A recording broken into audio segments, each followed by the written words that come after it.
فاعوذ باللہ من شرور انفسنا ومن سیئات اعمالنا من یهد اللہ فلا مضل له ومن یضلل فلا هادی له واشهد ان لا الہ الا اللہ وحدہ لا شریک له واشهد ان محمدا عبدہ ورسولہ اما بعد فان خیر الحدیث کتاب اللہ وخیر الہدی ہدی محمد صلی اللہ علیہ وسلم وشر الامور محدثاتها وكل محدثۃ بدعۃ وكل بدعۃ ضلالہ وكل ضلالۃ فی النار۔ اعوذ باللہ السمیع العلیم من الشیطان الرجیم من حمزہ ونفخہ ونفثہ۔ بسم اللہ الرحمن الرحیم۔ اللہم صلی علی محمد وعلی آل محمد کما صلیت علی ابراہیم وعلی آل ابراہیم انک حمید مجید۔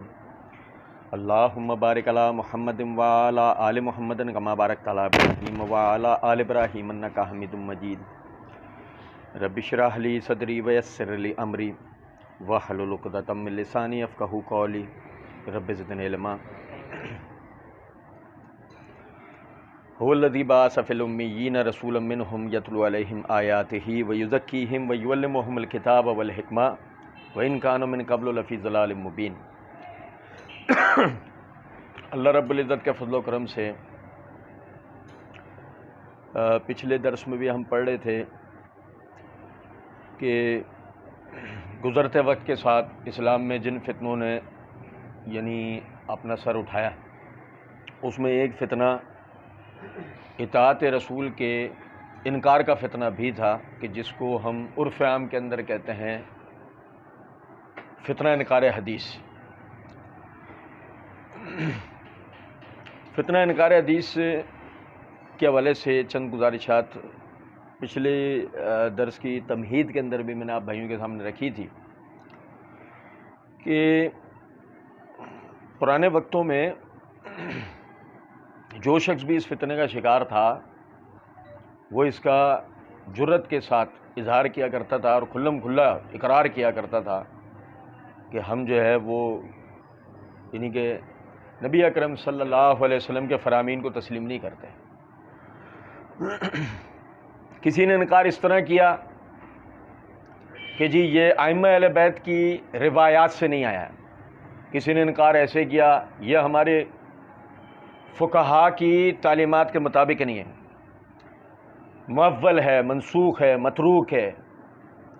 کسی نے انکار اس طرح کیا کہ جی یہ مجموعہ 250 سال بعد لکھا گیا، لہذا نبی صلی اللہ علیہ وسلم کے زمانے میں لکھا نہ ہونے کی صورت میں اس کا استناد اتھینٹسٹی وہ نہیں ہو سکتی جو قرآن کی ہے۔ اللہ تعالیٰ کے فضل و کرم سے آئندہ کے جو ریکارڈنگز ہیں اس میں یہ جتنے بھی یہ اعتراضات ہیں ان سب کے جوابات پڑھیں گے کہ آیا اس میں کس حد تک صداقت ہے۔ جدید دور میں فتنہ انکار حدیث کے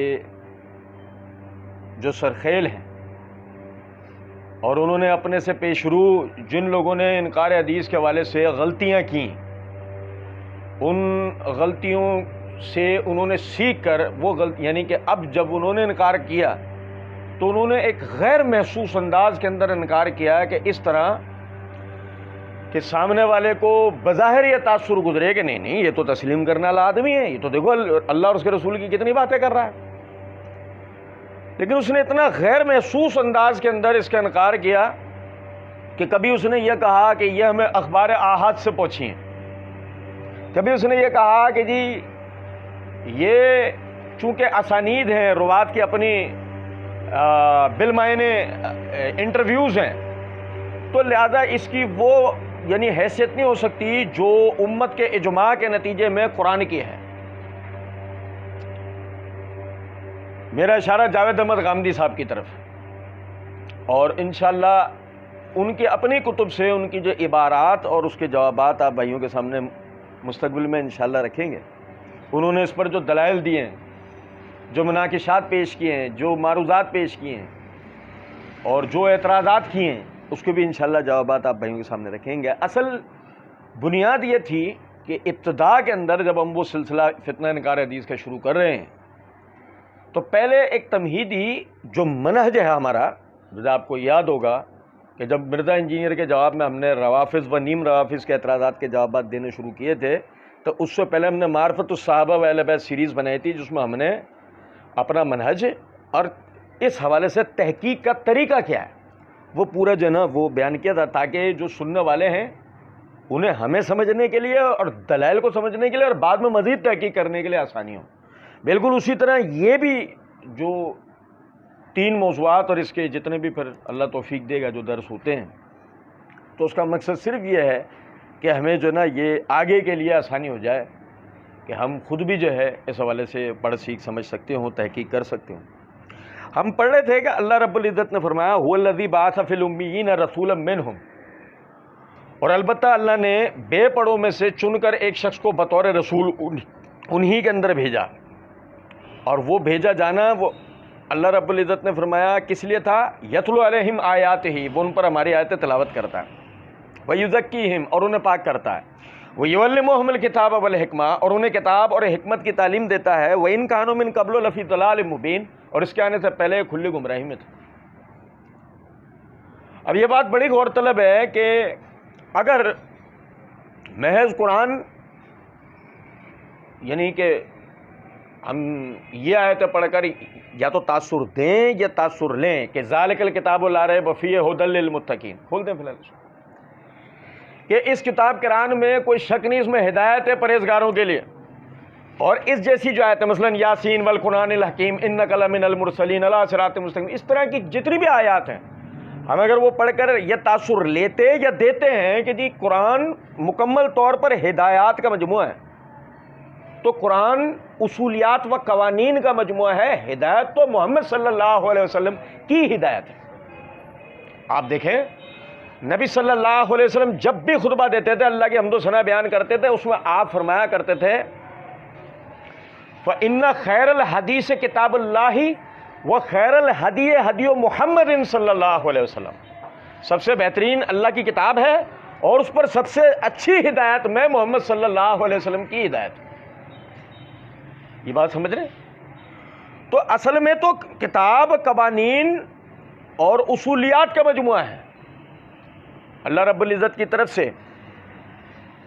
پچھلے انبیاء کرام علیہم السلام کے واقعات، ان کی قوموں کے واقعات جن سے عبرت نصیحت موعظت اللہ رب العزت نے دی، عقائد، جنت اور جہنم کا ذکر، آخرت کا ذکر، اور پھر دینی احکامات، ان 4 کا مجموعہ کتاب ہے، اور اس پر ہدایت محمد صلی اللہ علیہ وسلم کی ہدایت ہے، جیسے کہ انشاءاللہ ہم مزید پڑھتے جائیں گے۔ لیکن مسئلہ یہ ہے کہ اس سے پہلے ایک چیز سمجھنا ضروری ہے کہ جب ہم اتنی بھی بات کرنے لگتے ہیں نا، تو بھائی ہمارے جو نا پریشان ہونا شروع ہو جاتے ہیں کہ یار آپ اللہ کی کتاب کو کیا مقام دے رہے ہیں، تو ہم کہتے ہیں روکیں، ہم اللہ کی کتاب کو کیا مقام دے رہے ہیں، بحث اس سے نہیں ہے، اللہ نے اپنی کتاب کو کیا مقام دیا ہے، بحث اس سے ہے۔ آپ کیا دے رہے ہیں، میں کیا دے رہا ہوں، بحث اس سے نہیں ہے۔ اللہ نے اپنی کتاب کو کیا مقام دیا، اللہ تعالیٰ نے اپنے رسول کو کیا مقام دیا، جیسے کہ ہم مثال کے طور پہ آج سے 100 سال، آج سے 50-60 سال پہلے گزرا ہوا یعنی کہ منکرین حدیث کا مبلغ یہ کہا کرتا، میں نام جان بوجھ کے نہیں لے رہا ہوں، یہ کہا کرتا تھا کہ رسول کی حیثیت ایک میسنجر کی ہے۔ رسول کی حیثیت کیا ہے؟ ایک میسنجر کی ہے، یعنی پیغمبر، کہ جو اللہ کا پیغام ہم تک لے کر آیا، اس کے بعد اللہ تعالیٰ نے کتاب کو ہماری عقل، ہمارے زمانے کی احتیاجات، ہمارے جو یعنی کہ ہم پر حکومت آتی ہے، وہ اس کے لیے لفظ استعمال کیا کرتا تھا مرکز ملت کا، کہ جی مرکز ملت کتاب کو جدید دور کے اعتبار سے جو فیصلہ دے کتاب کے اوپر، وہ فیصلہ عوام پر لاگو ہوگا، جس کا مطلب کہ اگر جدید دور میں لوگ نماز نہیں پڑھنا چاہتے اور کتاب نماز کا کہتی ہے، لیکن ان کے اپنے تئیں اپنے من گھڑت ایک مرکز ملت ہے جو پبلک کے نماز نہ پڑھنے والے عمل کو مد نظر رکھتے ہوئے یہ کہہ دے کہ ہاں ٹھیک ہے نماز کا یہ مطلب نہیں ہے، لہذا اگر نماز نہ پڑھی جائے تو کوئی مسئلہ نہیں، تو اب عوام کو اسی کی پیروی کرنی ہے۔ 100 سال گزرے، یعنی 50-60 سال گزرے، 50 سال کے بعد یعنی کہ ایک صاحب کھڑے ہوتے ہیں جو کہتے ہیں کہ نہیں جی نماز بھی پڑھنی ہے، روزہ بھی رکھنا ہے، زکوٰۃ بھی دینی ہے، حج بھی کرنا ہے، سارے معاملات اپنی جگہ ہیں، لیکن وہ چیزیں کہ جن سے بنیاد پرستی آدمی کے اندر آتی ہے، دیکھیں ایک ہے نماز پڑھنا، روزہ رکھنا، زکوٰۃ دینا۔ آپ نے سنا ہوگا، آپ اس طرح کے بہت سارے آپ کو لوگ ملیں گے، اب بھائی نماز پڑھو، اللہ کرو، چھوڑو کن چکروں میں لگے، وہ ملتے ہیں ایسے لوگ۔ ان کا دین صرف اس حد تک کا ہے کہ نماز پڑھنی ہے، روزے رکھنا ہے، زکوٰۃ دینی ہے، بقرعید پہ قربانی کر لینی ہے، حج کی طاقت آ جائے حج کر لینا ہے، اس کے علاوہ ان کا دین کچھ بھی نہیں ہے۔ ان کی خاندانداری میں دین نہیں ہے، ان کی تجارت میں دین نہیں ہے، ان کے میل جول میں دین نہیں ہے، ان کی دوستی دشمنی کے معیار میں دین نہیں ہے، ان کے تعلقات بنانے میں دین نہیں ہے، ان کے رشتے ناتوں میں دین نہیں ہے، ان کی سیاست میں دین نہیں ہے، ان کے کسی اور امر میں دین ملے گا ہی نہیں آپ کو، بلکہ وہ اس میں دین کو یعنی دین کے ذریعے فیصلہ کرنا ہی غلط سمجھتے ہیں۔ آپ اندازہ کریں۔ تو غامدی صاحب نے ایسے ہی لوگوں کو مواد فراہم کیا کہ جی ہاں نماز پڑھ لو، روزہ رکھ لو، زکوٰۃ دے لو۔ جدید دور کے تقاضوں کے مطابق چلتے ہوئے اگر ایک آدمی داڑھی کاٹتا ہے تو بھی صحیح ہے، ادار ٹخنے سے نیچے لٹکاتا ہے تو بھی صحیح ہے، عورت پردہ نہیں کرتی تو بھی صحیح ہے، میوزک سن لیتے ہیں تو بھی مسئلہ نہیں ہے، اور بھی بہت سارے لطیفے انہوں نے کیے ہیں جو ہم پڑھیں گے انشاءاللہ۔ اب لیکن یہاں تک پہنچے اس لیے کہ ہم نے جب شروع کے اندر یہ قاعدہ بنا دیا بھئی مسئلہ یہ ہے کہ قرآن کو ہمیں اللہ کی دی ہوئی عقل کے مطابق سمجھنا ہے اور حدیث کو اس کو لینا ہے جو قرآن کے مطابق ہے۔ اب پہلے تو قرآن کی آیت کے اپنی عقل سے ایک معنی کرنے ہیں، پھر اس کے بعد جو حدیث اس پہ فٹ ہوتی ہوئی نظر آئے، چاہے اب وہ صحیح ہے چاہے وہ ضعیف ہے، اس کو کہہ دیا جائے دیکھو نا ہم تو اس کو اس حدیث کو تسلیم کر تو رہے ہیں۔ مسئلہ یہ کہ پہلے آپ نے آیت کے اپنے عقل سے معنی کیے ہیں، پھر اس کے بعد صحیح ضعیف لنگڑی لولی اپاہج جو آپ کو روایت ملی ہے آپ نے اس کے ساتھ جوڑ کر یہ تاثر دیا ہے ہم تو مان ڈالیں، ایسا نہیں۔ تو اس لیے پہلے یہ سمجھنے کی ضرورت ہے کہ یہ قرآن جو کہ ویلیوز و قوانین کا مجموعہ ہے، اس کے اوپر ہدایت دینے والی شخصیت کا مقام و مرتبہ کیا ہے، وہ کیا ہے؟ آیا مرکز ملت کوئی جدید حکومت ہے یا مرکز ملت رسول ہے؟ بھائی میرے، مرکز ملت کوئی جدید مفکر ہے یا مرکز ملت رسول ہے؟ قرآن کو جدید دور کے تقاضوں کے مطابق، میں نے پچھلی ریکارڈنگ کے اندر بھی سمجھایا تھا کہ نئی نئی سائنسی دریافتیں، نئی نئی جغرافیائی دریافتیں، نئے نئے پیش آمدہ مسائل کے اوپر اجتہادات سے اسلام نہیں روکتا بلکہ اسے تو خوش آمدید کہتا ہے۔ بحث اس سے ہے کہ آیا وہ جس کو آپ جدید سائنٹیفک تھیوریز ہیں یا جدید جو پیش آمدہ مسائل ہیں، آیا آپ اس کے لیے یعنی اللہ اور اس کے رسول صحابہ و تابعین و تبع تابعین کے فتویٰ جات کی روشنی میں اپنی عقل کے صحیح استعمال کی صورت میں فیصلہ کرتے ہیں، یا ان سب کے خلاف جا کر جدید دور کے حلال و حرام کے جو سمجھ میں آئے مسائل کو یہ کہتے ہوئے قبول کر لیتے ہیں چونکہ جدید دور کا تقاضا ہے اور ہماری عقل کے مطابق ہے لہذا کوئی حرج نہیں، یہ فلاں فلاں آیت کے مطابق چل جائے گا۔ ایسا نہیں ہوگا۔ قیامت تک ایک ہی اتھارٹی ہے جس سے قرآن سمجھا جائے گا۔ ہم ہو سکتا ہے سننے والے بھائیوں کے ذہن میں یہ بات آ رہی ہو اچھا چلیں ٹھیک ہے پھر ضعیف حدیث کا کیا کرنا ہے، وہ وقت آئے گا وہ ہم سمجھیں گے کہ ضعیف حدیث کا کیا کرنا ہے۔ انشاءاللہ کچھ نہیں چھوڑیں گے، ایک ایک نقطہ ایک ایک رکھنا، ایک ایک تشنا آپ بھائیوں کے سامنے انشاءاللہ رکھیں گے، بس صبر کے ساتھ باتوں کو سمجھنا ہے، یہ زندگی بھر پھر انشاءاللہ کام آنی ہے بات۔ اصل چیز کیا ہے؟ قرآن پر ہدایت کے اتھارٹی کس کی ہے، وہ کون سی شخصیت ہے؟ آیا آپ سنت کو ایک رواج کے مطابق قبول کریں گے یا ایک آئین کے مطابق قبول کریں گے؟ حکومت پاکستان کا ایک آئین ہوتا ہے نا، دستور ہوتا ہے نا، قوانین کا ایک مجموعہ ہوتا ہے، آپ اس سے سرموئے انحراف نہیں کر سکتے۔ وہ اگر آپ نے ایسا کیا آپ غدار وطن تسلیم ہوں گے نا، آپ مجرم تسلیم کیے جائیں گے نا۔ بتائیے، بالکل اسی طرح رسول کی آئینی حیثیت ہے، رسول کی حدیث کی آئینی حیثیت ہے، رسول کی سنت کی آئینی حیثیت ہے۔ اگر حدیث اور سنت کو آپ چھوڑ دیں گے آپ اس دین کے مجرم ٹھہریں گے۔ نہیں سمجھے کچھ بات کو؟ پھر میں ایک دفعہ یاد دلا دوں، ضعیف حدیث کا مسئلہ ہم انشاءاللہ پڑھیں گے، چھوڑیں گے نہیں انشاءاللہ۔ اب دیکھیں کہ اللہ رب العزت نے جیسے کہ فرمایا تھا هو الذی بعث فی الامیین رسولا منہم، وہ اللہ جس نے بے پڑھوں میں سے بطور رسول چن کر انہی کے اندر بھیجا، یتلو علیہم آیاتہ، وہ قوم خود ہی اب اس قرآن کو پڑھتے ہیں، ایسا لطف کی بات تو دیکھیں کہ جس قوم پر قرآن اترا ہے اترا بھی انہی کی زبان میں. اب آئے کہ اللہ نے اس کو عربی مبین کہہ کر کہ یہ تو واضح عربی ہے، یہ کلیئر کر دیا کہ انہی کی زبان کے اندر یہ قرآن نازل ہوا. اچھا انہی کی زبان میں قرآن نازل ہوا لیکن وہی اس قرآن کو پڑھ سمجھ سکتے نہیں ہے.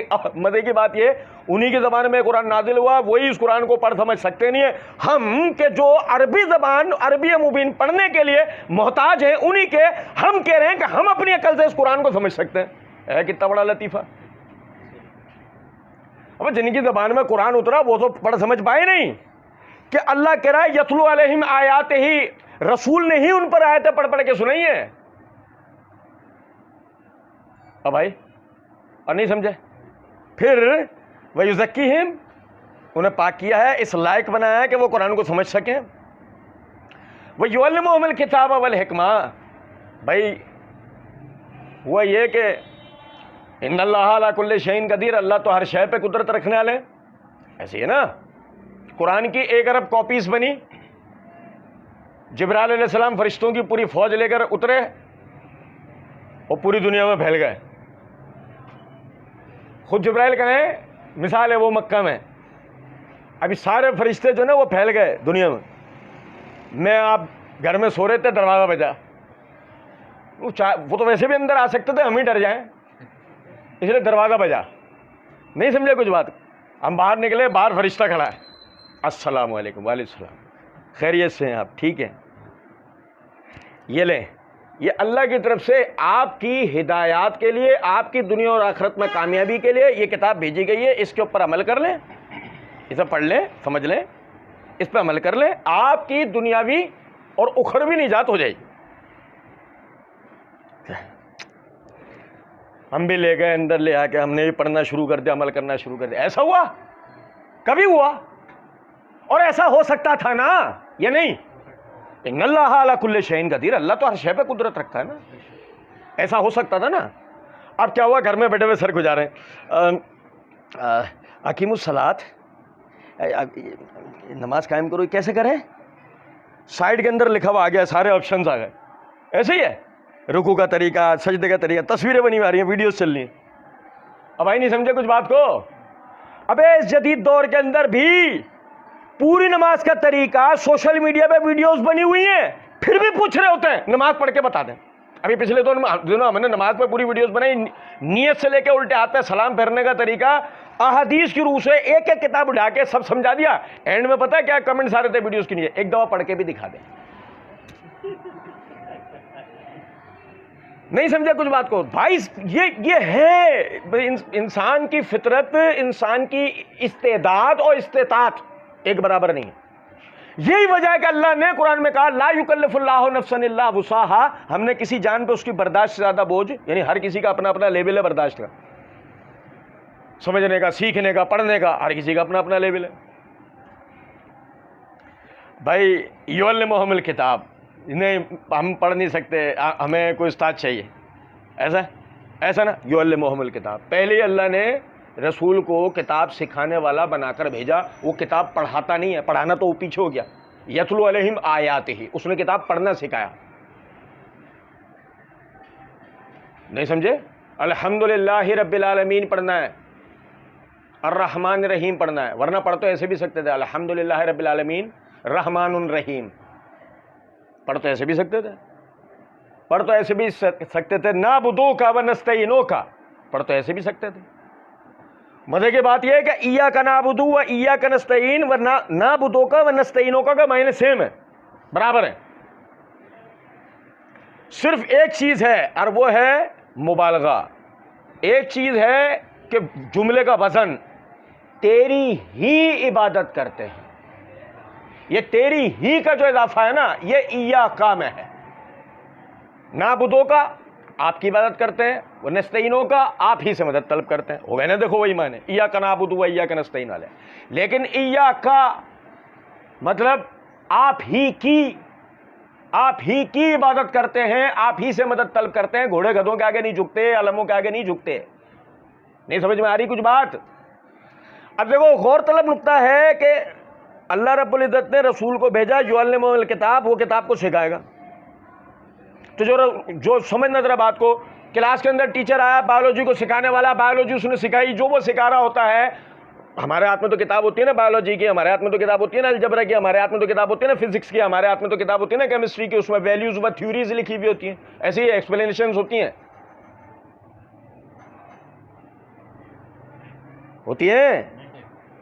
اچھا چلو سب میں ہوتی ہوں گی، میتھمیٹکس میں ہوتی ہیں. اب ٹیچر آتا ہے، ٹیچر ہمیں بورڈ پہ پڑھاتا ہے یا زبانی پڑھاتا سکھاتا ہے، کہتا ہے کتاب کھولو اور ایسے ایسے لکھو، یہ یوں لکھو، یہ ویلیو ایسے لکھو، یہ چیز ایسے لکھو، یہ پلس کرو، یہ مائنس کرو، یہ ملٹی پلائی کرو، یہ ڈیوائڈ کرو. ایسے ہی ہے، وہ سارا کتاب میں ہوتا نہیں. لیکن کتاب کی تشریح ہے یا نہیں؟ نہیں، میں نہیں مانتا. آپ جائیں، میں کتاب کو اپنے عقل سے سمجھ لوں گا، یا آپ سے نہیں سمجھوں گا میتھمیٹکس کو. ابے یہ جو جتنے اساتذہ اسکول میں پڑھانے آتے ہیں انہیں میتھمیٹکس آتی ہی نہیں ہے، انہیں الجبرا آتی ہی نہیں ہے. وہ بڑے پیر صاحب ہیں نا انہیں آتی ہے، وہ بڑے مفکر ہیں نا انہیں آتی ہے. آج تک کبھی کسی سے یہ والا لطیفہ سنا ہے؟ لیکن دین کے معاملے میں ابے جو گاندھی صاحب نے سمجھا نا قرآن کو، یہ مولویوں نے نہیں سمجھا. اور جب وہ دنیا میں نہیں تھے تو کسی نے سمجھا تھا؟ لوگ ان دنوں کے اندر مسلمان مر رہے تھے یا کافر مر رہے تھے؟ ابے قرآن پہ عمل کرتے ہوئے مر رہے تھے یا گمراہ مر رہے تھے؟ کچھ بات آ رہی ہے سمجھ میں یا نہیں آ رہی؟ یہ سب سے بڑا فساد. جب بھی ہم کسی کے اندھی بہری لنگڑی لولی تقلید کرتے ہیں اس وقت یہ بھول جاتے ہیں کہ اس کے پیدا ہونے سے پہلے لوگ دنیا میں مسلمان مر رہے تھے، گمراہ مر رہے تھے. اور نہیں سمجھے کچھ بات کو. بہرحال اب جناب علی فرمایا یعلمہم الکتاب، رسول کتاب کی تعلیم دیتے ہیں. رسول نے جو کتاب کی تعلیم دی ہوگی وہ کتاب پر اضافی ہوگی یا کتاب میں ہوگی؟ اب بتاؤ یار، عقل دیکھو، بات عقل کی چل رہی ہے شروع سے، عقل کی بات چل رہی ہے نا شروع سے، تو عقل ہی چلے گی اب اینڈ تک. جتنے بھی درس ہوتے ہیں 50 60 100 جتنے بھی درس ہوتے ہیں عقل بس. وہ تو کتاب تو صرف ایک نص کے لیے پڑھیں گے، ایک نص بیان کرنے کے لیے، لیکن اصل تو عقل ہے سب میں، ہر جگہ. اب میں عرض یہ کر رہا ہوں آپ سے کہ یعلمہم الکتاب کے اندر جب رسول کتاب کو سکھائے گا تو کتاب ہو گئی یہ، لیکن جو سکھائے گا وہ اس پہ اضافہ ہوگا یا نہیں ہوگا؟ اضافہ ہوگا نا. جب وہ اس پہ اضافہ ہے اور اس میں نہیں آیا تو وہ الگ سے ہوگا نا. تو وہ لکھا گیا ہوگا یا نہیں؟ وہ محفوظ ہونا چاہیے یا نہیں؟ اس کو ہم تک پہنچنا چاہیے یا نہیں؟ جو اگر وہ لکھا نہیں گیا ہو، وہ محفوظ نہ ہوا ہو، وہ ہم تک نہ پہنچا ہو، تو نتیجہ یہ نکلے گا اس کتاب کے اوپر آج والے مسلمان جب تک کوئی رسول بھی نہیں آنا کیسے عمل کریں گے؟ تو اتھارٹی کون ہے اس کتاب پہ؟ اتھارٹی وہ ہیں جنہوں نے یہ کتاب سکھائی ہے، اور وہ ایک شخص واحد ہے، محمد الرسول اللہ صلی اللہ علیہ وسلم. یعلمہم الکتاب والحکمہ، اور انہوں نے حکمت سکھائی. مزے کی بات ہے کہ حمدی صاحب نے میزان کتاب کے اندر حکمت کے نام سے ایک پورا باب قائم کیا، اور اس میں انہوں نے پوری اوپر لے کے نیچے کا زور لگایا اس بات کے اوپر کہ حکمت سے مراد امت کا تواتر ہے. جو رسول نے اخلاقیات و معاشیات و معاشرت اور دیگر تمام چیزیں جو سکھائی ہیں اور وہ امت کے تواتر سے ہم تک پہنچی ہیں. جیسے کہ وہ کہتے ہیں کہ دیکھو ختنہ ہے، وہ تو شریعت ابراہیمی کے مطابق مشرکین عرب بھی کرتے تھے. قربانی ہے، وہ تو مشرکین عرب بھی کرتے تھے. نماز تو بعض ان کے لوگ بھی پڑھتے تھے. تو لہذا یہ تو امت کے تواتر سے ہم تک پہنچا ہے. لطف کی بات یہ ہے کہ دیکھیں جو مشرکین تھے وہ ننگے ہو کے طواف بھی کرتے تھے، اور بھائی حرمت والے مہینوں کو بھی بدلتے تھے. انہوں نے اپنی مرضی سے نماز روزے میں اپنے اوقات نکالے. تو آپ اس سے اندازہ کریں نا، یہ تو چلو دینی معاملات ہیں نا، مطلب خانگی امور کے اندر دیکھ لیں، انہوں نے طلاق کے اندر اپنے معاملات چلائے ہوئے. طلاق ان کے حساب سے چل رہی تھی. وہ 1000 طلاقیں دے کر بھی رجوع کرنے کے قائل تھے. نہیں سمجھے کچھ بات؟ عرض کرنے کا مطلب یہاں پر یہ ہے کہ آپ دیکھیں یعلمہم الکتاب والحکمہ، تو حکمہ جو اللہ کے رسول نے جو حکمت سکھائی وہ کیا چیز ہے سمجھے گا. امام شافعی رحمۃ اللہ علیہ کا ایک منکر حدیث سے مناظرہ ہوا. اس مناظرے میں امام شافعی رحمۃ اللہ علیہ نے فرمایا، یہ میرے ہاتھ میں کتاب الام ہے، اس کی جلد نمبر 10 کا صفحہ نمبر 436 ہے. وہ کہتے ہیں اس سے گفتگو کے دوران، والحکمت ہی ما جاءت بہ الرسالۃ عن اللہ، حکمت وہ ہے کہ جو اللہ کی طرف سے جو رسالت آئی اس رسالت کے ساتھ آئی ہے، اور وہ کیا ہے؟ مما بینت سنت رسول اللہ صلی اللہ علیہ وسلم، کہ جس کو واضح کرتی ہے نبی اکرم صلی اللہ علیہ وسلم کی سنت. جس کو واضح کون کرتی ہے؟ نبی اکرم صلی اللہ علیہ وسلم کی سنت. وقد قال اللہ عز وجل لازواجہ، اور دیکھو کہ اللہ رب العزت نے نبی کی بیویوں کو کیا کہا ہے؟ وَاذْكُرْنَ مَا يُتْلَى فِي بُيُوتِكُنَّ مِنْ آیَاتِ اللَّهِ وَالْحِکْمَةِ، سورہ احزاب آیت نمبر 34. حکمت، اگر یعنی کہ کوئی الگ سے کوئی چیز تھی کہ جو مطلب عربوں کے کوئی ابراہیمی شریعت والے رواجوں کے مطابق چل رہی آ رہی تھی، پھر اللہ کے رسول نے اللہ کی طرف سے وحی پا کے ان میں سے بعض کی اصلاحات کی، بعض کو جاری رہنے دیا، اگر یہ صرف اس چیز کا نام تھا تو پھر یہ کیا ہے کہ جو امام شافعی کہہ رہے ہیں کہ دیکھو اللہ نے نبی کی بیویوں سے کہا وَاذْكُرْنَ مَا يُتْلَى فِي بُيُوتِكُنَّ مِنْ آیَاتِ اللَّهِ وَالْحِکْمَةِ، اور تلاوت کرتی رہو اپنے گھروں کے اندر اللہ کی آیات کی اور حکمت کی، اللہ کی آیات کی اور حکمت کی. اس کا مطلب حکمت کی تلاوت کا بھی اللہ رب العزت نے حکم دیا ہے. تو اگر حکمت کی تلاوت کا اللہ رب العزت نے حکم دیا ہے، یہ اور دیکھو ذرا الگ بھی اس کو کس سے کیا؟ من آیات اللہ والحکمہ، آیات اللہ کو الگ کیا اور حکمت کو الگ کیا. حکمت کی تلاوت کا الگ کہا، آیات اللہ کی تلاوت کا الگ کہا، اور حکمت کی تلاوت کا. تو اس کا مطلب ہے یہ کوئی ایسی چیز ہے جس کو قرآن کی طرح پڑھا جائے گا، قرآن کی طرح سیکھا جائے گا، قرآن کی طرح اس کے اوپر عمل کیا جائے گا، لیکن ہے یہ قرآن کے علاوہ، ہے یہ قرآن کے. کچھ بات آ رہی ہے سمجھ میں یا نہیں؟ اور اسی طرح دیکھیں امام ابو جعفر محمد بن جریر طبری رحمۃ اللہ علیہ، یہ ان کی تفسیر طبری ہے، اس کی جلد نمبر 1 کا صفحہ نمبر 608 کے اوپر وہ کہتے ہیں وَالصَّوَابُ مِنَ الْقَوْلِ إِنَّنَا فِي الْحِکْمَةِ أَنَّهَا الْعِلْمُ بِأَحْکَامِ اللَّهِ الَّتِي لَا يُدْرِكُ عِلْمُهَا إِلَّا بِبَيَانِ رسول اللہ صلی اللہ علیہ وسلم وَالْمَعْرِفَةُ بِهَا. وہ کہتے ہیں ہمارے نزدیک حکمت کی تفسیر و تشریح کے اندر سب سے ثابت شدہ اگر کوئی قول ہے تو وہ یہ ہے کہ یہ اس بات کا علم ہے کہ اللہ کے احکام میں سے ہر وہ چیز جس کا بیان نبی اکرم صلی اللہ علیہ وسلم نے اپنے طریقے سے فرمایا ہے اور اس کی معرفت دلائی ہے. مثلا اقیموا الصلاۃ اللہ نے تو کہہ دیا، لیکن رسول نے ہمیں معرفت دلائی صلاۃ کس طرح ہے. آتوا الزکوٰۃ، زکوٰۃ ادا کرو، لیکن رسول نے ہمیں سمجھایا کہ وہ زکوٰۃ کس طریقے سے ہے. اتم الحج والعمرۃ للہ، حج اور عمرے کے مناسک پورے کرو، رسول نے بتایا کہ وہ مناسک کس طریقے سے پورے کرنے ہیں. اسی طرح یہ دیکھیے امام قرطبی رحمۃ اللہ علیہ کی یہ تفسیر الجامع لاحکام القرآن ہے، اس کی یہ جلد نمبر 7 کا صفحہ نمبر 565 کے اوپر کہتے ہیں کہ علماء تفسیر وہ فرماتے ہیں کہ آیات اللہ سے مراد قرآن حکیم ہے اور حکمت سے مراد سنت، حکمت سے مراد سنت ہے. اسی طریقے سے یہ دیکھیے گا حافظ ابن کثیر رحمۃ اللہ علیہ، یہ ان کی تفسیر کی یا حافظ ابن کثیر کی تفسیر کی جلد نمبر 1 کا صفحہ نمبر 193 ہے. وہ فرماتے ہیں کہ آیات اللہ سے مراد تو قرآن حکیم ہے اور حکمت سے مراد سنت و حدیث ہے، حکمت سے مراد سنت و حدیث ہے. اور آگے کہتے ہیں امام حسن، قتادہ، مقاتل، ابن حیان، ابو مالک الاشعری رحمہم اللہ علیہم اجمعین وغیرہ کا یہی فرمان، یعنی کہ علماء تابعین میں علماء تفاسیر جتنے بھی تھے وہ سب حضرات بھی یہی کہتے ہیں کہ حکمت سے مراد کیا ہے؟ حکمت سے مراد سنت. اچھا پھر ذرا سمجھے گا، یہ تیسیر القرآن ہے میرے ہاتھ میں. جدید دور میں فتنہ انکار حدیث کے لیے جس نے سب سے زیادہ محنت کی، ہمارے شیخ عبد الرحمن کیلانی رحمۃ اللہ علیہ، وہ اپنے اس حاشیے کے اس تفسیر کے صفحہ نمبر 433 کے اوپر وہ کہتے ہیں کہ وہی یعنی قرآن حکیم اور حدیث کی باتیں جو کہ ازواج مطہرات کے گھروں میں ہی نازل ہوتی تھیں. کیا کہہ رہے ہیں؟ وہی جو دو چیز کا مجموعہ ہے، قرآن اور حدیث، جو کہ نازل ہوتی تھی اللہ کے رسول کے ازواج کے گھروں میں، دونوں وہی. عرض کرنے کا مطلب ہے کہ علماء تفاسیر نے یہی بات ارشاد فرمائی ہے. دیکھو نا، ایک بات سمجھنا، ہمیں اجماع سے احکامات لینے، لیکن کیا ہمیں اجماع سے علم نہیں لینا؟ نہیں سمجھے بات بھائی. دیکھیں امت کے تمام مفسرین کا اس بات پہ اجماع ہے کہ حکمت سے مراد کیا چیز ہے؟ حکمت سے مراد تو سنت ہے۔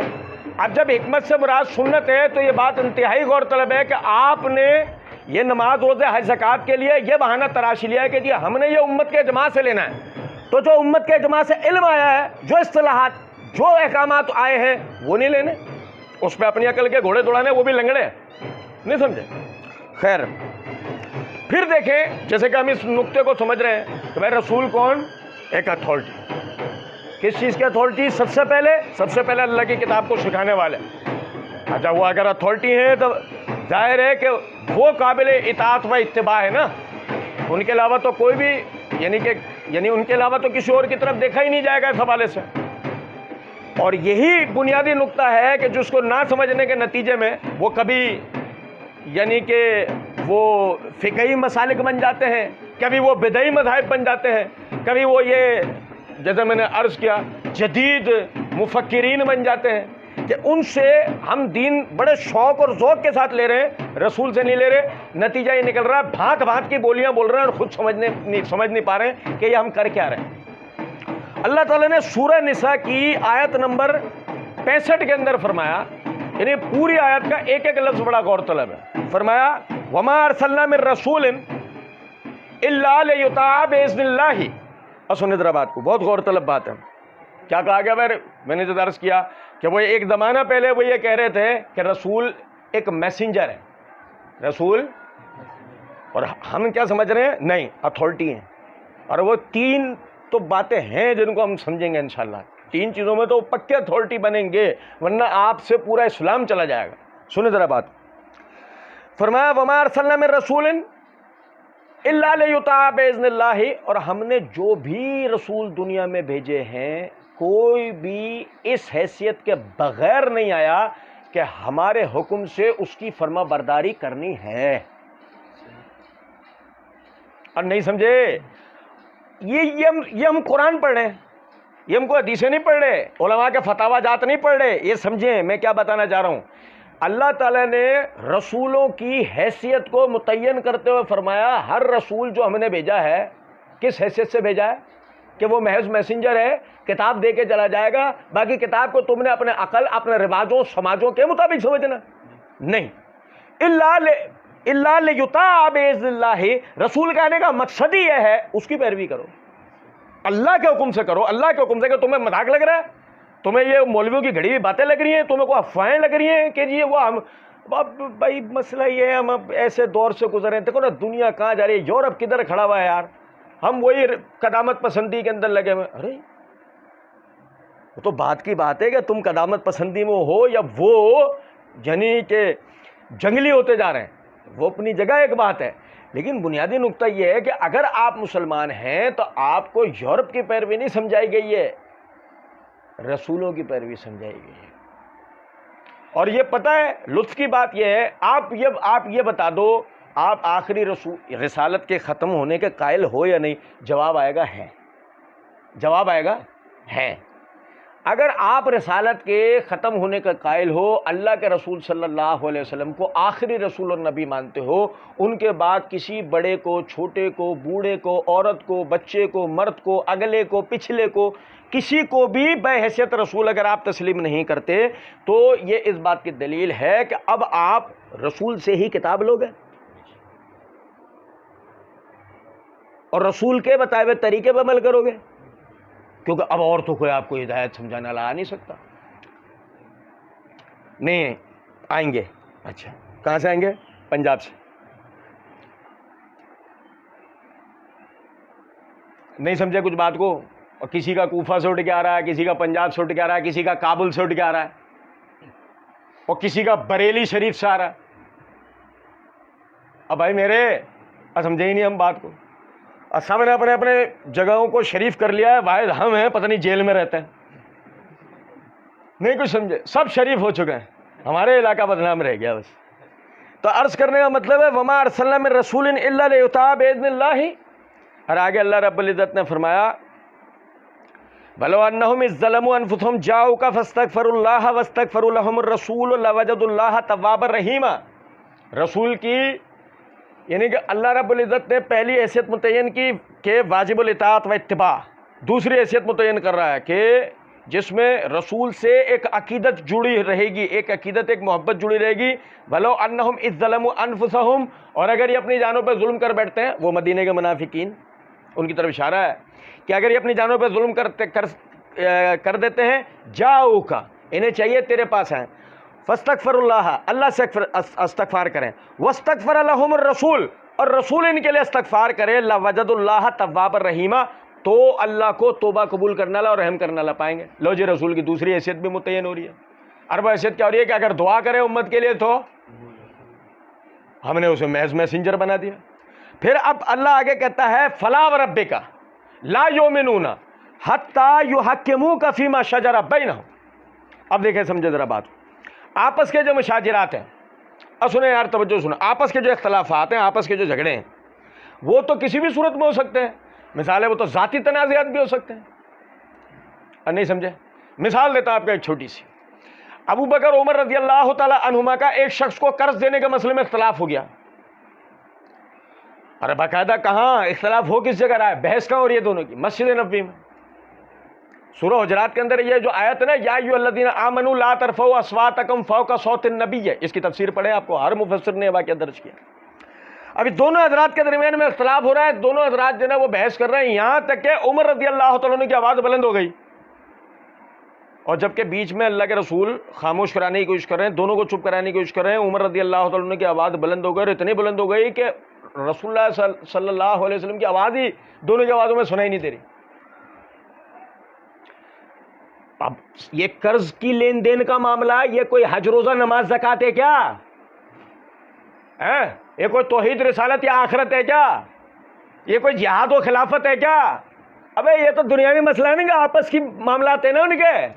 لیکن اللہ کیا کہہ رہا ہے؟ یا ایھا الذین آمنوا، اے ایمان کے دعوے دارو، لا ترفعوا اصواتکم فوق صوت النبی، اپنی آواز کو نبی کی آوازوں سے بلند مت کرو،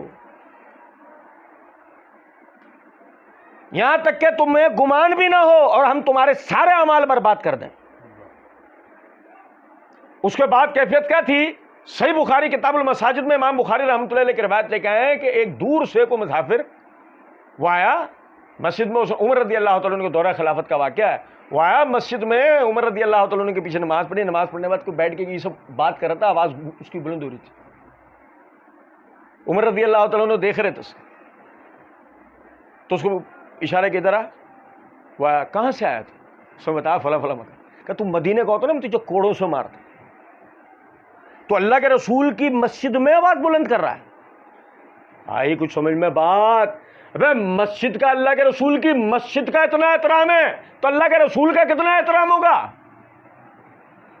اللہ کے رسول کی مسجد کا مقام یہ ہے تو اللہ کے رسول کا مقام کیا ہوگا؟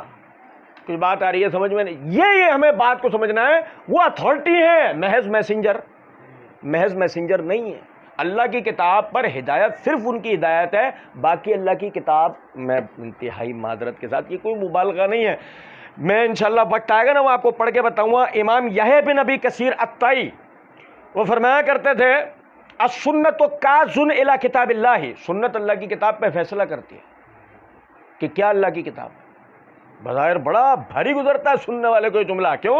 میں نے نہیں ابتدائی جملہ کیا کہا تھا کہ ایک ہے اللہ کی کتاب کا مقام آپ کی نظر میں، اور ایک ہے اللہ کی کتاب اللہ کی نظر میں.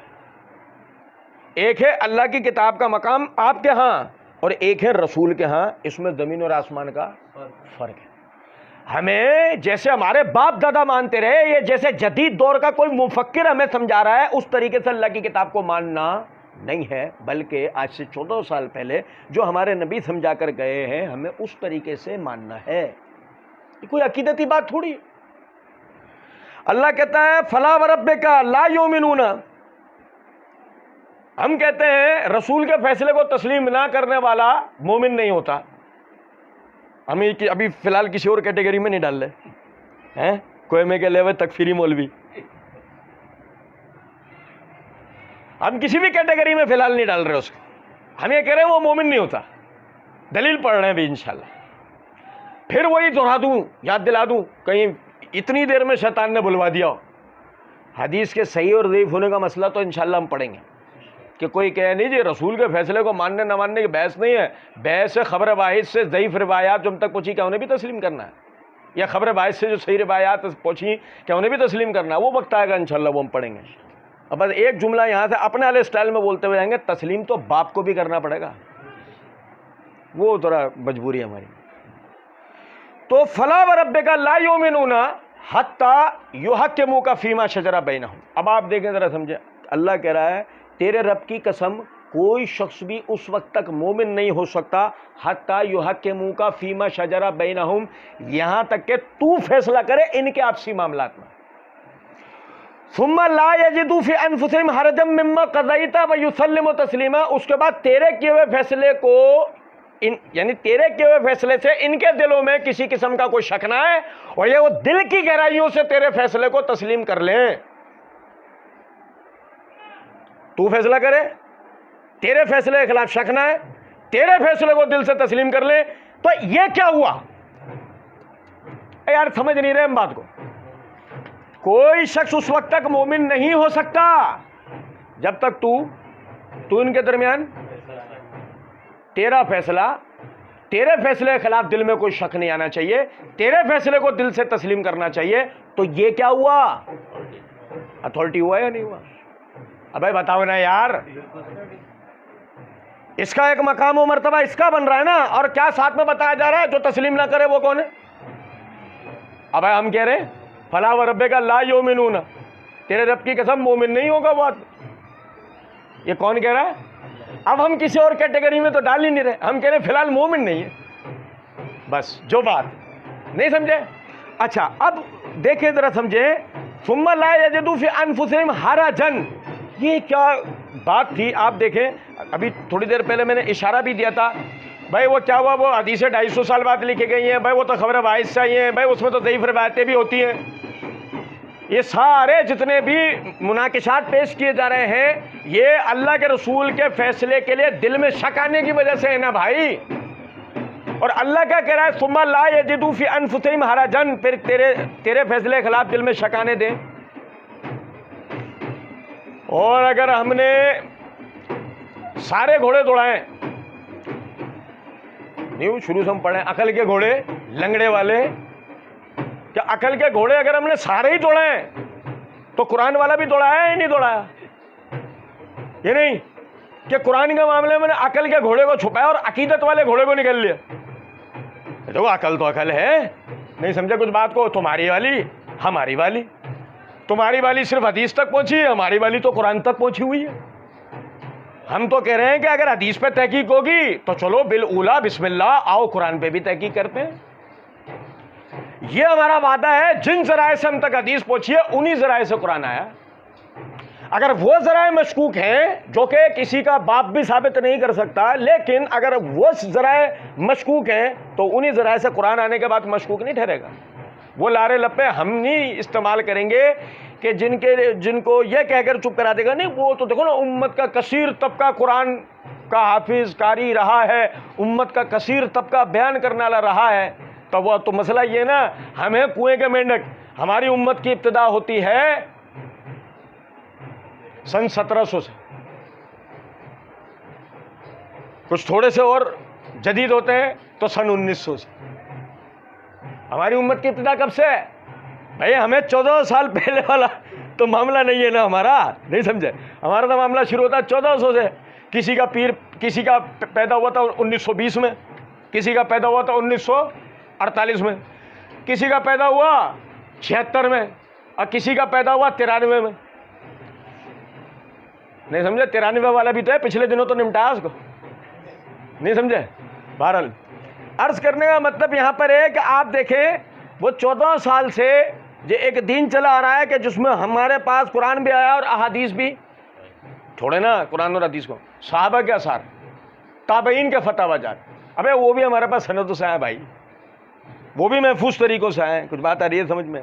بہرحال اب دیکھیں اللہ رب العزت نے آگے فرمایا وَإِن يُطِعِ الرَّسُولَ فَقَدْ أَطَاعَ اللَّهَ، اللہ تعالیٰ نے سورہ نساء کی آیت نمبر 80 کے اندر فرمایا مَن يُطِعِ الرَّسُولَ فَقَدْ أَطَاعَ اللَّهَ، بھائی رسول اللہ کی اطاعت، بھائی اللہ کی اطاعت، بھائی نہیں سمجھے، بھائی اللہ کی اطاعت.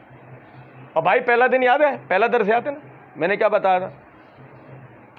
پھر وہی دہراؤں گا اپنی بات.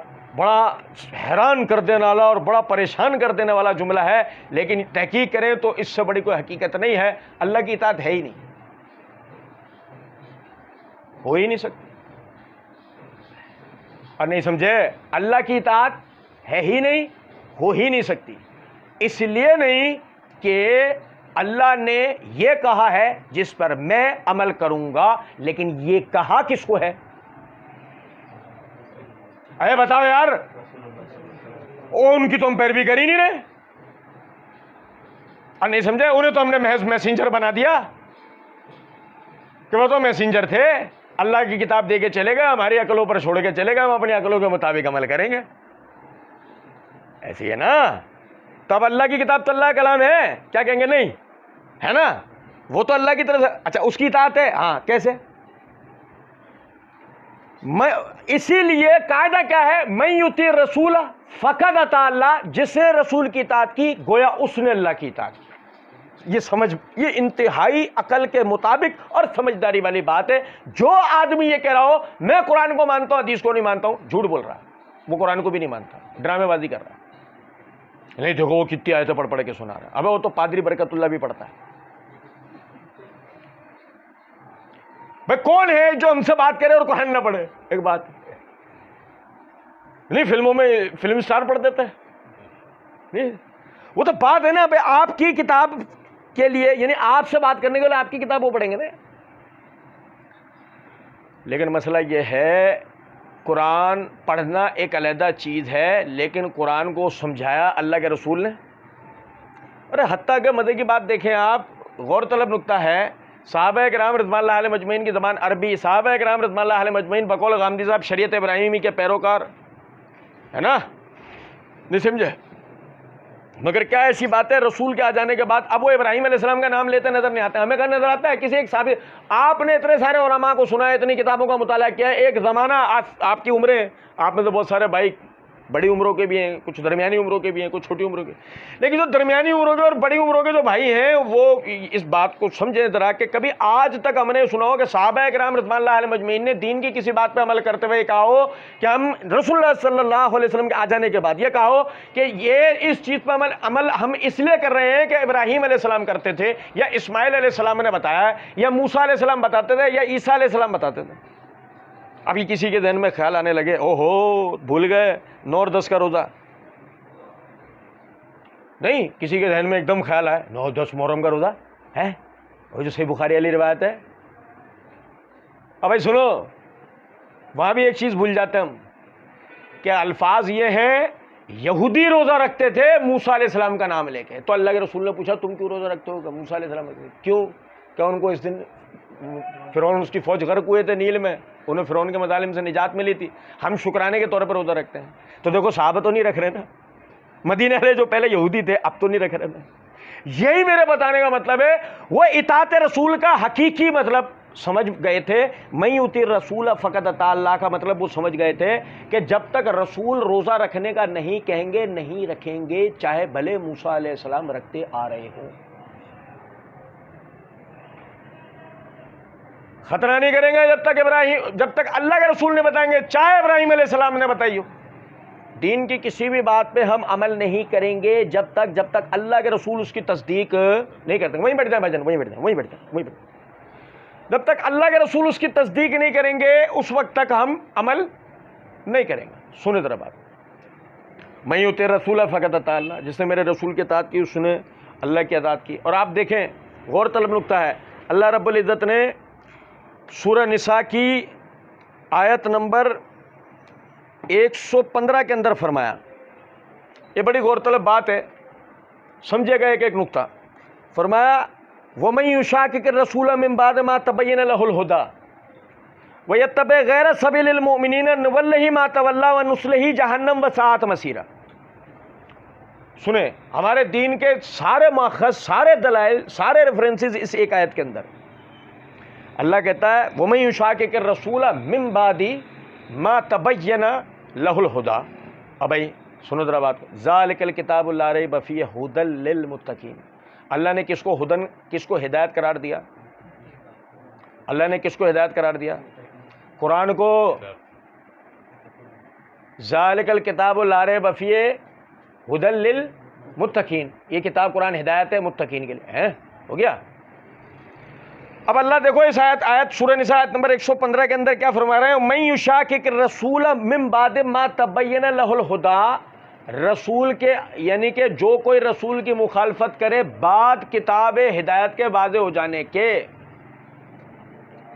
بعد ہدایت کے واضح ہو جانے کے، اللہ تعالیٰ نے ہدایت کو پہلے رکھا یا رسول کو پہلے؟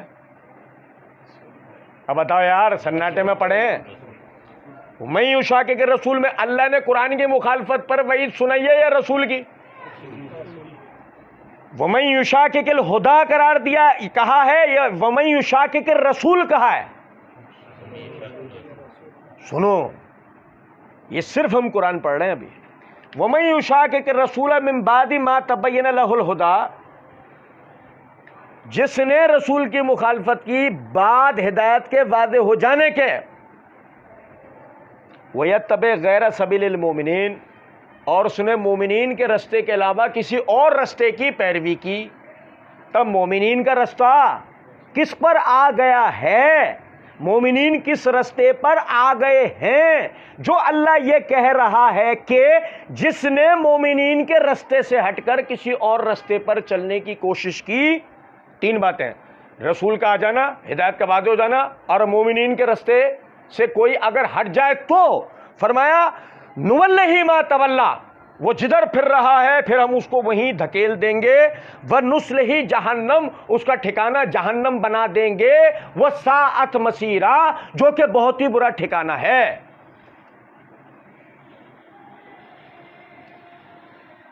تین باتیں، پہلا رسول کی مخالفت۔ اگر ایک آدمی قرآن کو مان رہا ہے اور حدیث کو نہیں مان رہا اور شیخی یہ بھگار رہا ہے، رسول اللہ کی کتاب تو لے کر آئے تھے، تو جب میں قرآن کو مان رہا ہوں تو میں قرآن اور رسول دونوں کو تو مان رہا ہوں، اس شیخی میں کبھی بھی نہیں آنا چاہیے، کیونکہ مسئلہ یہ ہے رسول پہ قرآن بتدریج نازل ہوا، ایک ساتھ کتابی صورت میں رسول کو قرآن ملا نہیں۔ اور سمجھے ذرا بات کو، جب اللہ یہ کہہ رہا ہوتا ہے وَمَن يُشَاقِقِ الرَّسُولَ، اور جب آیت بھی سورہ نساء ہو جو کہ مدینے میں نازل ہوئی، ابتدائی سالوں میں نازل ہوئی، تو ابھی تو دین آگے نازل ہوگا، 11 ہجری میں مکمل ہوگا، ابھی تو پورا دین بھی نہیں آیا، ابھی تو پوری کتاب نازل بھی نہیں ہوئی، لیکن اللہ کہہ رہا ہے وَمَن يُشَاقِقِ الرَّسُولَ، جس نے رسول کی مخالفت کی، اس کا مطلب رسول اتھارٹی ہے، کتاب نہیں ہے، کتاب نہیں ہے، اس نقطے کو سمجھ لیں۔ میں اگر ایک کتاب کے اوپر قرآن لکھ کر آپ کو کہوں یہ قرآن ہے تسلیم کر لو، جھٹلانے کے لیے آپ کے پاس وجہ کیا ہے؟ بتائیے۔ عقیدت سے باہر آئیے، علمی بات۔ جب ایک آدمی حدیث کا انکار کر رہا ہے تو ہم نے تو کہا نا ہمارا گھوڑا تو اس سے آگے دوڑتا ہے۔ ابھی سنو ذرا بات کو، میں نے ایک خالی کتاب کے اوپر قرآن لکھا اور آپ کے سامنے رکھ دیا اور آپ کو کہا اس کو تسلیم کر لو اور یہ قرآن ہے، آپ انکار کر دو گے تو کس وجہ سے کرو گے؟ بتاؤ۔ آپ کہو گے اس وجہ سے کہ جو وہ قرآن ہے، وہ کیسے، وہ تمہیں کس نے بتایا وہ قرآن ہے؟ تم پر جبرائیل وحی لے کے آیا تھا، تمہیں کس نے بتایا وہ قرآن ہے؟ یہی تو بات ہے کہ رسول نے ہمیں بتایا ہے کیا اللہ کا کلام ہے، کیا میرا کلام ہے، کیا لوگوں کا کلام ہے۔ اور نہیں سمجھے کچھ بات کو؟ کیا توریت ہے، کیا انجیل ہے، کیا زبور ہے، کیا پچھلے صحف ہیں، یہ کس نے بتایا؟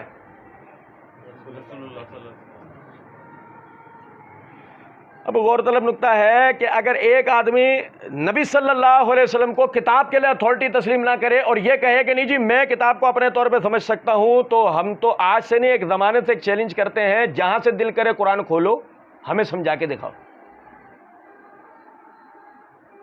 مرضی تمہاری، سادہ قرآن بغیر ترجمے، جہاں سے دل کرے کھولو، خود ہی ترجمہ کرو، خود ہی سمجھاؤ، میں ایسا بغیر احتمال کے ہمیں سمجھ میں آئے، تمہاری مرضی کی جگہ سے جہاں سے تمہارا دل کرے وہاں سے قرآن سمجھاؤ، لیکن ہمیں سمجھ میں آنا چاہیے۔ نہیں سمجھے کچھ بات؟ قرآن کی سب سے آسان صورت ہے سورہ یوسف، میری اپنی ذاتی رائے میں قرآن کی سب سے آسان صورت سورہ یوسف، لیکن یقین کریں سورہ یوسف کے 3 ایسے مشکل مقام ہیں بغیر حدیث رسول کے ہم سمجھ سکتے ہیں؟ سمجھ ہی نہیں سکتے. حالانکہ وہ ایک واقعہ ہے، اس میں نہ کوئی احکام ہے، نہ قائد ہے، نہ کوئی اور چیز ہے، بظاہر کچھ بھی نہیں ہے. لیکن 3 ایسے مقامات ہیں بغیر اللہ کے رسول کے سمجھائے ہم آپ سمجھ سکتے، بلکہ الجھیں گے، پریشان ہو جائیں گے کہ یار اس کے کیا معنی مفہوم کریں. کچھ بات آ رہی ہے سمجھ میں یا نہیں؟ تو عرض کرنے کا مطلب ہے یہی وجہ اللہ نے پہلے کیا بتایا، وَمَن يُشَاقِقِ الرَّسُولَ. تو پہلی دلیل کیا ہوا ہے؟ مِن بَعْدِ مَا تَبَيَّنَ لَهُ الْهُدَىٰ، بعد اس کے کہ ہدایت واضح ہوئی. تو دوسری دلیل کیا ہے؟ قرآن. یہ ترتیب ہی غلط ہے کہ پہلا قرآن پھر حدیث، نہیں، پہلے حدیث پھر قرآن. برا لگ رہا ہے؟ دلائل سے بات کرو. جسے برا لگے وہ دلائل سے بات کرے. بدتمیزی، بد اخلاقی وہ تو ہمیں بہت زیادہ آتی ہے، صبح شام آتی ہے، ہم برداشت کرتے ہیں اسے. اس لیے اس بات کو سمجھیں کہ سب سے پہلے حدیث رسول ہے جس نے اجاگر کر دیا اللہ کی کتاب کو. میں نے پہلے بھی درس میں مثال دی تھی، دوبارہ مثال دیتا ہوں. اللہ کے نبی صلی اللہ علیہ وسلم غار حرا کے اندر تشریف لے گئے اور ایک دن اچانک آئے گھبرائے ہوئے، پریشان، بخار. کہاں پر ہیں؟ خدیجہ الکبریٰ رضی اللہ تعالیٰ عنہا سے کہا کوئی کمبل چادر دے دو مجھے، دے دی گئی. آپ اوڑھ کے لیٹ گئے. پوچھا گیا جناب کیا ہو گیا؟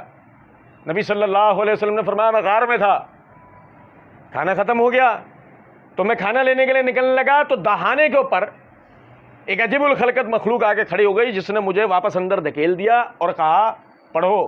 میں نے کہا میں پڑھا ہوا نہیں ہوں. اس نے کہا پڑھو. میں نے کہا میں پڑھا ہوا نہیں ہوں. اس نے کہا پڑھو.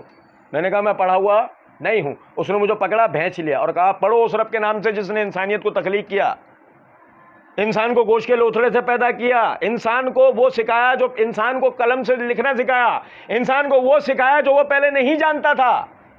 اب مجھے ڈر یہ ہے میں ہلاک کر دیا جاؤں گا.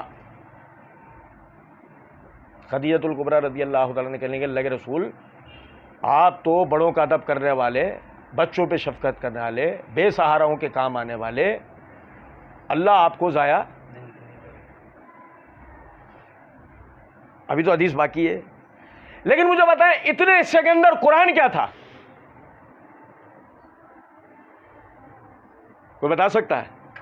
اتنے حصے میں قرآن ہے اور 4 آیتیں ہیں، ایک بھی نہیں، 4 آیتیں. لیکن کوئی بتا سکتا ہے کہ قرآن کیا تھا؟ وہ 4 آیتیں کہاں تھیں، کس جگہ تھیں؟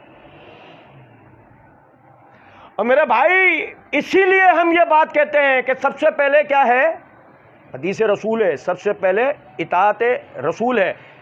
ہمیں اللہ نے سورہ نساء میں بتایا نا وَمَن یُطِعِ الرَّسُولَ فَقَدْ اطاع اللَّهَ، جس نے رسول کی اطاعت کی گویا اس نے اللہ کی اطاعت کی. جو یہ ڈھکوسلا لڑائے نہیں میں تو احکام خداوندی تسلیم کرتا ہوں، جھوٹ بولتا ہے، باتیں بناتا ہے. معاشرے میں، مسلمان معاشرے میں اپنی جگہ بنائے رکھنے کے لیے، خود کو مسلمان ثابت کرنے کے لیے یہ ڈرامے بازیاں کرتا ہے، لیکن حقیقت میں اندر سے وہ منافق ہے. اندر سے وہ اسلام کو اس نے جس طرح تسلیم کرنا چاہیے، قبول کرنا چاہیے، اس طرح اس نے تسلیم نہیں کیا، قبول نہیں کیا. اور دل کی گہرائیوں سے تسلیم کرنے کا نام کیا ہے؟ جو ہم نے پڑھا نا کہ فَلَا وَرَبِّكَ لَا يُؤْمِنُونَ حَتَّى يُحَكِّمُوكَ فِي مَا شَجَرَ بَيْنَهُمْ ثُمَّ لَا يَجِدُوا فِي أَنفُسِهِمْ حَرَجًا مِّمَّا قَضَيْتَ وَيُسَلِّمُوا تَسْلِيمًا. تیرے رب کی قسم کوئی شخص اس وقت تک مومن نہیں ہو سکتا جب تک تو ان کے آپسی معاملات میں کوئی فیصلہ کرے، تیرے فیصلے کے خلاف دل میں کسی قسم کا شک لے کر نہ آئے اور تیرے فیصلے کو اپنے دل کی گہرائیوں کے ساتھ تسلیم کر لیں. تو ثابت ہوا کہ اصل میں جو آپ نے تسلیم کرنا ہے رسول کی بات کو تسلیم کرنا ہے، جس میں خود بخود جب وہ قرآن بیان کریں گے تو ساتھ ہی آپ قرآن کو تسلیم کرتے جاؤ گے. اور جو تیسری بات اللہ رب العزت نے ساتھ میں 2 دلیلیں پڑھی ہم نے، حدیث اور قرآن. تیسری دلیل اللہ فرما رہا ہے وَيَتَّبِعْ غَيْرَ سَبِيلِ الْمُؤْمِنِينَ، اور جو مومنین کے رستے کو چھوڑ کر کسی اور رستے پہ چلے گا. بھائی مومنین کا رستہ کیا ہے؟ اے یار سمجھے ہی نہیں ہم بات کو. سنو ذرا بات کو. نہیں فلانے حضرت صاحب کے پیدا ہونے سے پہلے تو لوگ قرآن کو سمجھے ہی نہیں.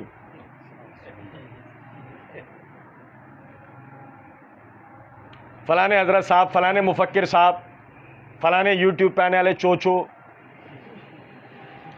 نہیں سمجھے کچھ بات کو؟ ان کے آنے سے پہلے تو کوئی دین کو لوگوں نے سمجھا ہی نہیں، سیکھا ہی نہیں، کوئی قرآن اور حدیث کھلے ہی نہیں، کوئی دیکھا ہی نہیں. کیا اچھا ایسا ہے؟ تو یہ جو اللہ کہہ رہا ہے وہ غیر سبیل المومنین، یہ جو اللہ سبیل المومنین کہہ رہا ہے یہ کون لوگ تھے بھائی؟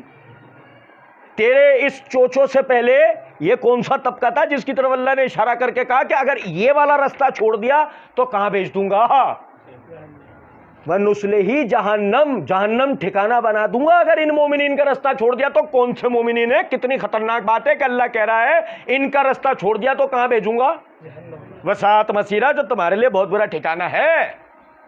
تو بھائی پتہ لگے یہ جہلم والا رستہ نہیں چاہیے، لاہور والا رستہ، کابل والا رستہ، وہ ان کا رستہ چاہیے بھائی، ورنہ بیڑا غرق ہو جانا ہے۔ اب آپ تفاسیر اٹھا کے دیکھیں، وہی بات دیکھو گھوم پھر کے کہاں جانا پڑا؟ عقل کے گھوڑے دوڑاؤ، ہمارے تم سے تیز دوڑیں گے نہیں؟ پھر تفسیر اٹھا لو، تفسیر کیا بتا رہی ہے؟ یہ کن کا رستہ ہے؟ صحابہ کرام، بھائی صراط الذین انعمت علیہم، اے اللہ ان کے رستے پر چلا جن پہ تیرا انعام ہوا، تو انعام والے صحابہ تھے۔ اللہ کہہ رہا ہے وَيَتَّبِعْ غَيْرَ سَبِيلِ الْمُؤْمِنِينَ، اور مومنین کے رستے سے ہٹ کے کسی اور رستے پہ چلا تو ہم جہنم ٹھکانہ بنا دیں گے۔ تو مومنین کا رستہ کس کا رستہ تھا؟ صحابہ کرام رضوان اللہ علیہم اجمعین کا رستہ۔ یہی وجہ ہے کہ حدیث کے اندر نبی اکرم صلی اللہ علیہ وسلم نے فرمایا کہ میری امت میں 73 فرقے بنیں گے، 72 جہنم میں جائیں گے، ایک جنت میں جائے گا۔ اللہ کے رسول وہ کون سا گروہ ہے؟ فرمایا ما انا علیہ و اصحابی، وہ اس پہ ہوگا جس پہ میں اور میرے صحابہ ہیں۔ نہیں سمجھے؟ مومنین کا رستہ واضح ہو گیا کہ مومنین سے مراد کون لوگ ہیں؟ صحابہ کرام رضوان اللہ علیہم اجمعین کا رستہ ہے۔ آج آپ سمجھے گا ذرا بات کو، اچھا جی بھائی صحابہ کا رستہ ہے، یہاں تک بات کلیئر ہوگا، ہم اس میں مزید کوئی کھینچتان نہیں کریں گے۔ معرفت الصحابہ والا پہ سیریز میں صحابی کسے کہتے ہیں، اس کے اندر ہم نے آیت کی بالکل تفصیلی وضاحت دی تھی۔ اچھا دیکھیں، غور طلب نقطہ ہے کہ جی اب ہمیں سمجھنا یہ ہے کہ سبیل المومنین کے اندر داڑھی رکھنے کا طریقہ ان کا کیا تھا، چہرے کے پردے میں وہ کیا کہتے تھے، کیا ان کے ہاں موسیقی حلال تھی؟ اور نہیں سمجھے کچھ بات کو؟ یا جتنے بھی آج غامدی صاحب چیزیں نکال کر لے کر آئے، کیا آیا صحابہ کرام رضوان اللہ علیہم اجمعین نے وہ ساری چیزیں بیان کی ہیں؟ اگر نہیں کی تو اس کا مطلب کسی بھی رستے پہ ہو، مومنین کے رستے پہ تو ہم نہیں۔ بہرحال فی الحال جو سمجھنے کی بات ہے وہ یہ، رسول اتھارٹی ہے، رسول کے احکامات کی حیثیت آئینی ہے، محض مزاجی نہیں ہے کہ آپ کا دل کرے تو تسلیم کر لو، جو دل نہ کرے تو تسلیم نہیں کرو۔ اس چیز کو اپنی مرضی سے، میں اس چیز کو ایسے سمجھتا ہوں، تو کون ہے بے؟ میں ایسے سمجھتا ہوں۔ اوقات کیا ہے تیری اوقات ہوتی تو جبرائیل تیرے اوپر آتا، اور نہیں سمجھے؟ جس کی اوقات تھی، جس کی حیثیت تھی، جس کا مقام تھا، جس کا مرتبہ تھا، جبرائیل بھی۔ آپ کو پتا ہے جب نبی صلی اللہ علیہ وسلم کا انتقال ہوا تو فاطمہ رضی اللہ تعالی عنہا نے کیا فرمایا؟ کہنے لگی ابا جان آپ کی جدائی کا غم ہے تو ساتھ ہی ساتھ یہ غم بھی ہے، اب جبرائیل اس دنیا میں نہیں آئے گا۔ اب بھائی سمجھے نہیں ہم بات کو کہ یہ رتبہ بلند ملا جس کو مل گیا، یہ نبی صلی اللہ علیہ وسلم کا مقام و مرتبہ تھا۔ آپ اگر یہ کہتے ہیں نا، آپ ابھی آج تو میں وقت بچا نہیں، اب آگے اگلے درس میں ہم وہی نقطہ پڑھیں گے، آپ اگر یہ کہتے تھے نا میری یہ رائے ہے تو اللہ اسے دین بنا کے اتارتا، لیکن اگر میں اور آپ کہتے ہیں نا میری یہ رائے ہے تو آپ سمجھیں، امام شافعی رحمۃ اللہ علیہ فرمایا کرتے تھے جب تمہیں کوئی قرآن کی آیت اور حدیث سنایا کرے نا اس کی بات لیا کرو، اور جب کوئی یہ کہا کرے نا میں اس مسئلے میں یہ سمجھتا ہوں میری یہ رائے، اس کو ردی کی ٹوکری میں پھینکا کرو، اس کو ردی کی ٹوکری میں پھینکا کرو، کیونکہ حیثیت اور یہ حیثیت کیا، یعنی کہ یہ حیثیت اگر کسی کے نا کہ میری رائے یہ ہے، یہ حیثیت اللہ کے نبی صلی اللہ علیہ وسلم کی ہے۔ لیکن آپ دیکھیں تو صحیح ذرا بات کو، امیر المومنین علی بن ابی طالب رضی اللہ تعالیٰ عنہ فرمایا کرتے تھے دین کسی کی آراء پر ٹھہرا ہوا۔ انتہائی معذرت کے ساتھ غامدی صاحب کو اس روایت سے بڑی چڑ ہے، کہتا ہے اس کو کوئی صحیح مان سکتا ہے؟ یہ تو جب وقت آئے گا ہم بتائیں گے کہ کیسے اس کو ابا جی کو بھی صحیح ماننا پڑے گا۔ لیکن ایک نقطہ سمجھے گا ذرا اس بات کو، علی بن ابی طالب رضی اللہ تعالیٰ عنہ فرمایا کرتے تھے یہ دین کسی کی رائے پر ٹھہرا ہوا نہیں ہے، اگر ہوتا تو میں یہ کہتا کہ وضو کے اندر موضوع کا مسح، پیروں کا یعنی کہ موضوع کا پر جو مسح کیا جاتا ہے وہ پیروں کے نچلے حصے کی طرف ہونا چاہیے، اوپری حصے کی طرف نہیں ہونا چاہیے۔ بھائی گرد کہاں لگتی ہے بظاہر؟ پیر نیچے سے گندا ہونا چاہیے نا. اور پیشاب نکلنے پہ غسل کرنا چاہیے اور منی نکلنے کے اوپر وضو کرنا چاہیے، کیونکہ مضرت کے اعتبار سے منی سے زیادہ مضرت پیشاب کی ہے. طبعی اور سائنسی لحاظ سے منی اس درجے کی ناپاک نہیں ہے جس درجے کی ناپاک پیشاب ہے. تو علی رضی اللہ عنہ کیا کہتے ہیں کہ میں یہ فیصلہ دیتا، میری رائے یہ ہوتی کہ پیشاب نکلنے پہ غسل کرو اور منی نکلنے پہ وضو کرو، لیکن دین کسی کی رائے پہ ٹھہرا ہوا. اوہ یار اندازہ، وہ حضرات تو اتھارٹی تھے سارے، وہ اگر رائے بھی دیتے نا تو یقین کرو بڑے کارآمد ہوتی. لیکن مزے کی بات ہے وہ رائے دینے سے بچ رہے ہیں اور ہم کہہ رہے ہیں نہیں اتنے بڑے مفکر ہیں. ابے اچار بھی ڈالیں تو نہیں ڈلے گا، کیا کریں اس مفکر کا اچار بھی تو نہیں ڈل سکتا. سنت کی آئینی حیثیت کو سمجھیں. اللہ میں توفیق دے گا، مزید انشاءاللہ پڑھیں گے. وما علینا الا البلاغ. کسی بھائی کے